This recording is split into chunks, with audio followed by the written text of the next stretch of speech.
Any trigonometric function whose angle value is 90 degrees plus minus theta, 180 degrees plus minus theta, 270 degrees plus minus theta, and 360 degrees plus minus theta can be written simply in terms of theta.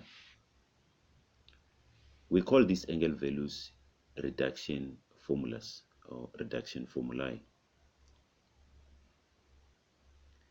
We derive the reduction formulae from the cast diagram. In the first quadrant of the cast diagram, all the three trigonometric ratios are positive.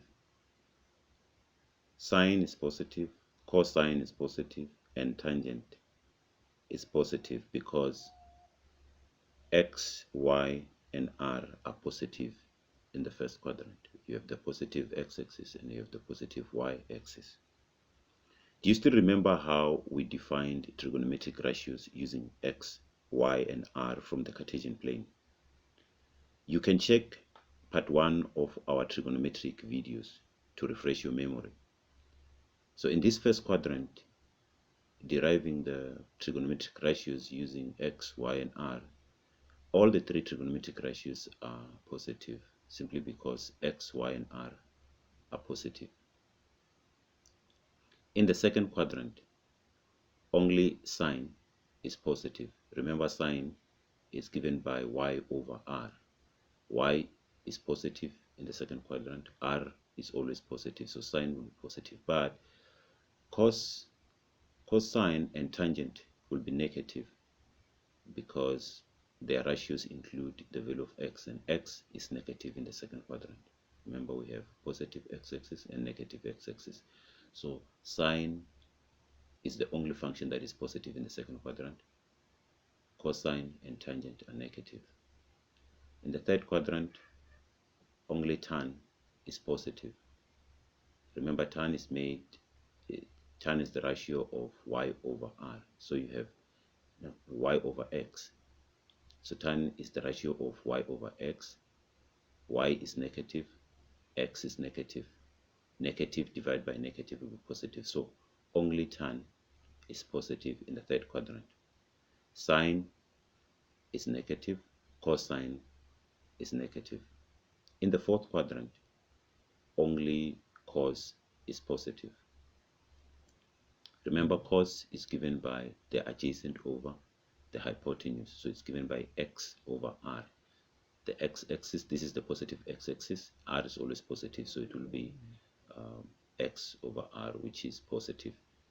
Sine is negative and tan is negative.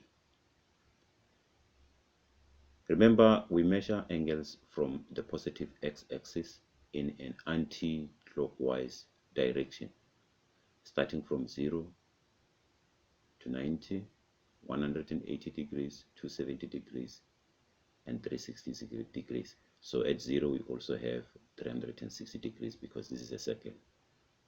Where we start the circle, that's where the circle also ends. Now, if we have some angle theta, which is a positive angle theta, which is an acute angle, we can get angles in the first quadrant by adding theta to 360 degrees. It could be 360 plus theta. So in the first quadrant, we can have angles of 360 degrees plus theta. But we could also get angles that are less than 90 degrees by the same acute angle theta. So we could have angles that are 90 degrees minus theta. In the second quadrant, we can add theta to 90 to increase the angle. So we'd have 90 degrees plus theta. Or we could subtract theta from 180 to get 180 degrees minus theta. In the fourth quadrant, we could add theta to 180 degrees to get 180 degrees plus theta. Note that we are leaving out the function values of 270 degrees plus minus theta because they are not covered in the KEBS document, or they are left out in the KEBS document, so they are not being examined. In the fourth quadrant, we could subtract theta from 360 degrees to get 360 minus theta. Let us see how we use the reduction formula. We will start with the function values of 180 degrees plus minus theta. Now, we are going to look at the approach that we use in order to reduce the sign of 180 degrees minus theta or any other trigonometric ratios in this interval. The first thing that you do is ask yourself, in which quadrant do we find 180 degrees minus theta? 180 degrees minus theta is in the second quadrant. Then you ask yourself, is this function sine positive or negative in the second quadrant? We said in the second quadrant only sine is positive and the other two trigonometric ratios are negative. So sine is positive in 180 degrees minus theta. So you will simply write sine of theta. We said we can reduce this and write it in terms of theta only. Now we ask the same question for cos of theta, or cos of 180 degrees minus theta. In the second quadrant, cosine is negative. We start with the negative sign and then we write the cos of theta. It is negative in the second quadrant. Similarly, the tangent is negative in the second quadrant. We come to the third quadrant. 180 plus theta is in the third quadrant. Is sine positive or negative in the third quadrant? We know that only tan is positive and the other two functions are negative. Therefore, sine will be minus sine theta, cos will be minus cos theta. Only tan will be positive in 180 degrees plus theta. Let us try now function values of 360 plus minus theta.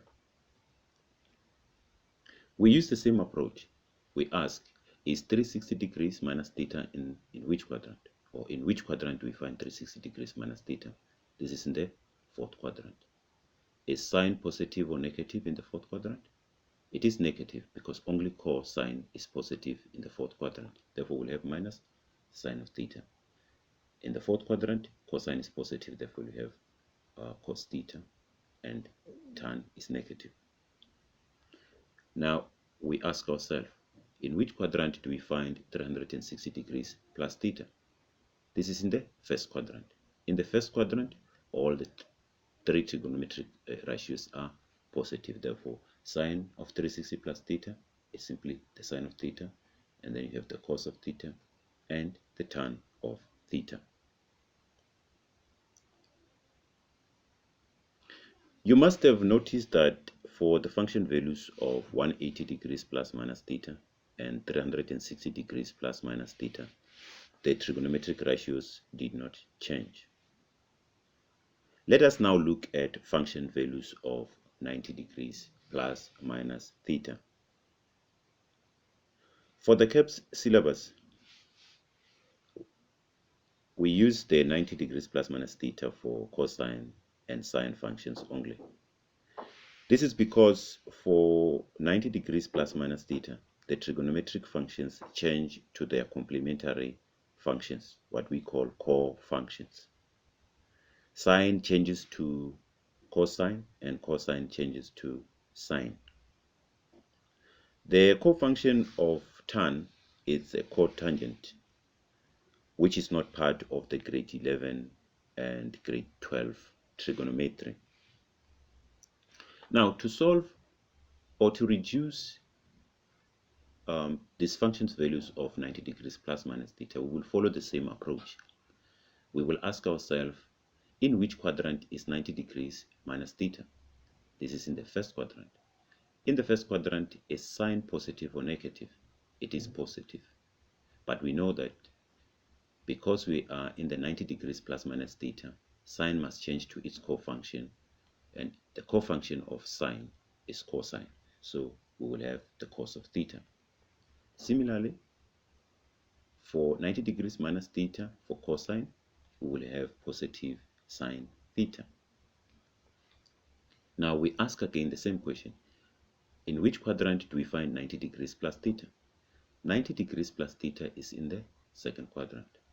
Is sine positive or negative in the second quadrant? It is positive. Does it change to its cofunction? Yes, and its cofunction is cos theta. Where is 90 degrees plus theta? Second quadrant. Is cos positive or negative? It's negative. Does it change to its cofunction? Yes, and its cofunction is sine theta. So we'll have minus sine theta. Now, the sine of 20 degrees is the same as the cosine of 70 degrees. So if I have the sine of 20 and the cosine of 70, the two are equal as long as the sum of their angles equals to 90 degrees. The sine of 40 degrees will be the cosine of 50 degrees. 40, 50 is 90. And the sine of 45 will be the cosine of 45. We can extend this to square functions. Sine squared of 10 degrees is the same as sine squared of 80 degrees. And the sine squared of 35 degrees is the same as the cosine squared of 55 degrees. Let us look at negative angles. The sine of minus theta, the cos of minus theta, the tan of minus theta. The sine of minus theta is minus the sine of theta, because sine is an odd function. The cos of minus theta is the same as the cos of theta, because cos is an even function. So the cos of a negative angle is the same as the cos of the positive angle. Tan, remember that tan is the ratio of sine over cos, so it's an odd function over an even function. This makes tan an odd function. So the tan of a negative angle will be the negative tan of that particular angle. So sine of minus theta is minus the sine of theta. The cos of minus theta, it's cos of theta, so it remains positive regardless of the sign of the angle. The tan of minus theta is minus the tan of theta. Let's have a look at another form of negative angles. Let's say you were given the sine of theta minus 180 degrees and you were required to simplify this. Or maybe you find it in a problem where you have to simplify. If you look at the argument here, it does not appear anywhere else in the Cartesian plane. But we see that we can write theta minus 180 degrees as 180 degrees minus theta if you use a negative angle. If we use the negative angle in this case, we can reverse the order of this to look like what we have in the reduction formulas. But we know that the sign of a negative angle is the same as minus the sign of that particular angle. This is in the second quadrant. Sine is positive, but we already have a minus sign, so we'll have minus the sine of theta. We can try yet another reduction problem. Let's say you've been given the cos of theta minus 90 degrees. Theta minus 90 degrees looks like 90 degrees minus theta, but they're not the same. We can use our knowledge of negative angles to reverse this, and this will be the same as the cos of 90 minus theta, because the cos of a negative angle is the same as the cos of theta, so it will remain like this. 90 degrees minus theta is in the first quadrant. Cos is positive and it changes to its cofunction, and the cofunction of cos is sine, so you're just going to have the sine of theta. Let's now look at angles that are greater than 360. Let's say you've been given an angle bigger than 360 in a problem and you have to solve. Now, the way we approach these problems is to subtract 360 degrees from the angle that you were given to reduce it down. So let's say you've been given the sine of 390 degrees and you have to solve this. So the first thing that you do is to subtract 360 degrees from the 390. Then if your answer is an acute angle, you're done. So in this case, our answer is the sine of 30 degrees. Remember, the idea of using reduction formula is so that we reduce larger angles, reflex angles and obtuse angles, to acute angles, angles that are less than 90 degrees. So once you get this, you are done. The cos of 420 degrees, we subtract 360, we are left with 60 degrees, which is less than 90. It's an acute angle. Then we are done here. 570, we subtract 360, we are left with 210. 210 is still greater than 90 degrees. What we do is to look at 210 and try to write 210 in terms of the reduction values that we have here. If you look at 210, 210 falls in this quadrant is just a little more than 180 degrees. So we can write it as 180 degrees plus something. That is 180 degrees plus 30. So if I just add an acute angle of 30 degrees to 180, I'll get 210. Now this is in the standard reduction formula. I can actually write this in terms of 30 degrees. This is in the third quadrant. In the third quadrant, sine is negative, so I'm just going to have minus sine 30. Let's now look at the special angles. We call 30 degrees, 45 degrees, and 60 degrees angles special angles. These two triangles help us in finding the values of ratios of trigonometric ratios of special angles. So if you are required to find the sine of 30, the cos of 30, or the sine of 45, or the sine of 60, these two triangles come in handy in solving such problems. Remember, sine is opposite over hypotenuse, cos is adjacent over hypotenuse, and tan is opposite over adjacent. So we can actually find the trigonometric ratios of these three angles. The sine of 30, we come in this triangle. Sine of 30, it's opposite over hypotenuse. We say the hypotenuse is the side that faces the 90 degrees angle. So, and the opposite is the opposite to the angle that we're dealing with. It's the side that is opposite to the angle that we are dealing with. So the sine of 30 is 1 over 2. So we have 1 over 2 as the sine of 30. And the cosine of 30 degrees, cos is adjacent. So adjacent to 30 is the square root of 3. Hypotenuse 2. So we'll have the square root of 3 over 2. The tan of 30, tan is the opposite over adjacent. So it's 1 over the square root of 3. Now we are coming to the 45 degrees angle. We use this second triangle. The sine of 45, we could use this or that one, we still get the same answer. The sine of 45 is opposite over hypotenuse, which is 1 over the square root of 2, and is the same as the cosine of 45.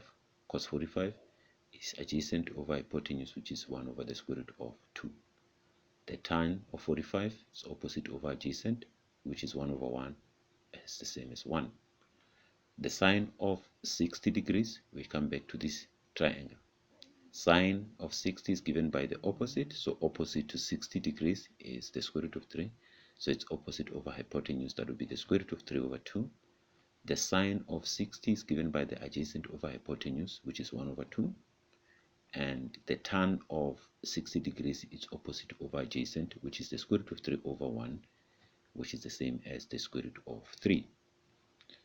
Take note of the sine of 30 and the cos of 60. Sine 30, cos 60. Remember, sine and cos are cofunctions of each other.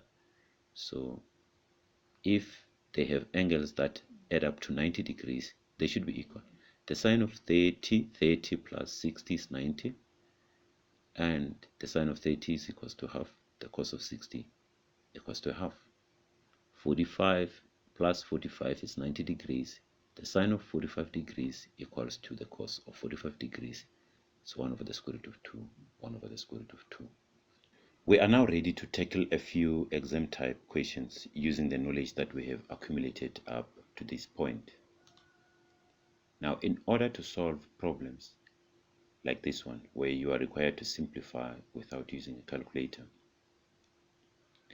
try to deal with one trigonometric function at a time and try to write each one of them in standard reduction formulae where possible. Sine of 180 degrees plus x is already in standard reduction formulae. So what we can do is to write the cos of 330 degrees and the tan of 150 degrees in standard reduction formulae. This can be written as 360 degrees minus 30 degrees. It will give us 330 degrees. And we can write 150 degrees as 180 degrees minus 30. That gives us 150 degrees. Now, all these trigonometric functions are in standard reduction formulae. We can now use the reduction formulae to simplify these problems. We know that 180 degrees plus is in the third quadrant. In the third quadrant, sine is negative, so this can be reduced to minus sine x. 360 degrees minus is in the fourth quadrant. In the fourth quadrant, cos is positive, so we can reduce this to plus cos 30 degrees or just cos 30 degrees. 180 degrees minus is in the second quadrant. In the second quadrant, tan is negative, so we can simply reduce this to minus the tan of 30. We can cancel out sine x and be left with cos 30 degrees times tan 30 degrees, because negative times negative will simply be positive. We can further simplify tan and write it as sine over cos. So we'll have the cos of 30 degrees times the sine of 30 degrees over the cos of 30 degrees. Cos and cos cancel out. We'll be left with the sine of 30 degrees, which is simply 1 over 2. Let's try another problem. Problem 2. We deal with one trigonometric function at a time. If we start with the cos of 750, 750 is an angle that is greater than 360 degrees. So to solve this, we subtract 360 from 750. We are left with 390. 390 can be written as 360 plus, which is in standard reduction formulae. So in this case, we can actually continue. We have the cos of 750 reduced to the cos of 360 plus 30 degrees. The tan of 135 degrees can be written as the tan of 180 degrees minus 45. The cos of a negative angle is the cos of the positive angle. This is in standard reduction formula. The sine of 300 can be written as the sine of 360 minus 60, which is in standard reduction formula. This is standard. Now we can use our knowledge of the reduction formula and the cast diagram to simplify this. This is in the first quadrant. In the first quadrant, cos is positive and it does not change to its cofunction. We'll just be left with the cos of 30 degrees. 180 minus is in the second quadrant. Tan is negative. We can reduce this as minus tan 45 degrees. This is simply the cos of theta. 360 minus is in the fourth quadrant. In the fourth quadrant, cos is positive, so it's just the cos of theta. This is in the fourth quadrant. Sine is negative, so it's minus sine 60 times the sine of theta. This is in the second quadrant. Sine is positive, so it's just going to be written as the sine of theta.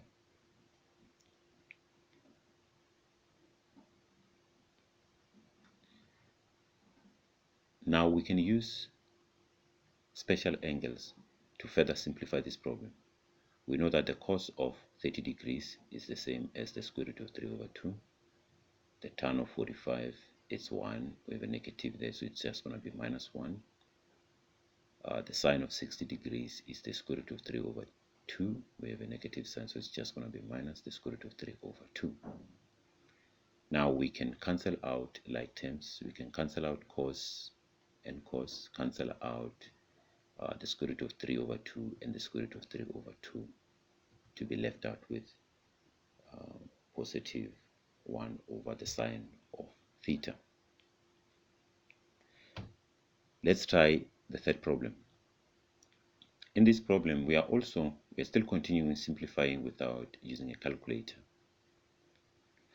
The first trigonometric function that says the sine of a minus 360. We don't have a minus 360 on the reduction table. We have 360 minus a. We can actually rewrite this as the sine of a negative angle 360 degrees minus a. We know that the sine of a negative angle is simply the same as negative times the sine of that particular angle. So this can be written in this particular format. But the cos of 90 degrees plus a, 90 degrees plus a is in the second quadrant. In the second quadrant, cos is negative, and it changes to its cofunction. The cofunction of cos is sine, so we're just going to write minus sine a. And the cos of 90 degrees minus a, 90 degrees minus a is in the first quadrant. In the first quadrant, cos is positive, and it changes to its cofunction, so it's just going to be positive sine a. The tan of a negative angle is negative the tan of that particular angle. We can simplify this to give us, we have this minus 360 degrees minus a is in the fourth quadrant. In the fourth quadrant, sine is negative, so we're just going to write negative sine a.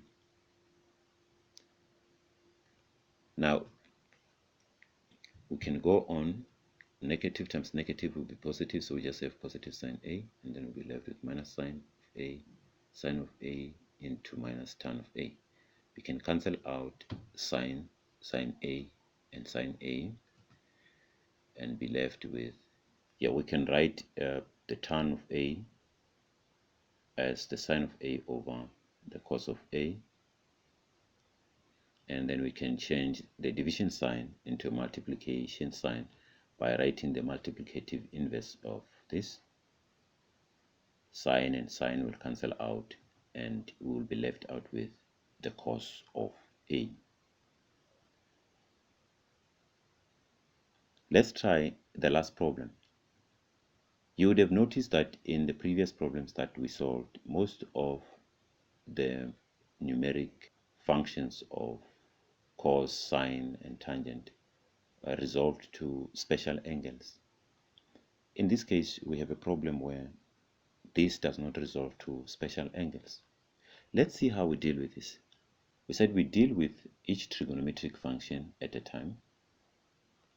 So if you look at 260 degrees, this can be written as 180 plus 80. So if I add 80 here, I get 260. 170 can be written as 180 minus 10. This we can leave out because it's already an acute angle, so there's no need to reduce it. 190 can be written as 180 plus 10. 350 can be written as 360 minus 10. So we have written all the other functions in terms of reduction formulae. Now we can reduce this. 180 degrees plus 80 is in the second quadrant and the third quadrant. In the third quadrant, only tan is positive. Cos will be negative, so we'll have minus cos of 80 degrees. This is in the second quadrant. Cos is negative. We simply have minus the cos of 10 degrees. This remains the same. This is in the third quadrant. In the third quadrant, sine is negative. We can reduce this to minus sine of 10 degrees. This is in the fourth quadrant, and cos is positive, so we can write this as the cos of 10 degrees. We can further reduce this so that it's the same as this. Remember, the cos of 80 is the same as the sine of 10. Because these are cofunctions of each other, we can actually rewrite this as 90 degrees minus 10 so that it appears as the sine of 10. So we'll have minus the sine of 10 times negative the cos of 10 degrees over the sine of 10 degrees times minus the sine of 10 degrees times the cos of 10 degrees. We can cancel out like terms here, so that we are finally left with 1 over minus the sine of 10 degrees.